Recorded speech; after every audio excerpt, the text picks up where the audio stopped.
god stemning. Jeg har aldri møtt noe så imøtekommende folk i mitt liv. Aldri fått en så god velkomst. Noen plass. Går rett på flopasningen. Skjønner du, vi har gitt i en fotball. Altså, det ble krangling hver gang, det. Ja, ikke det.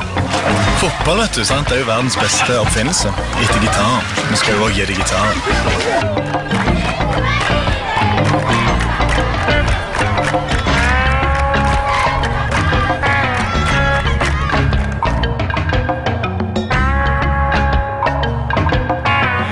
Nå skjønner du hvordan Jens Stoltenberg har det når han må drive og danse og stå på der. Du bare kastet ut i det.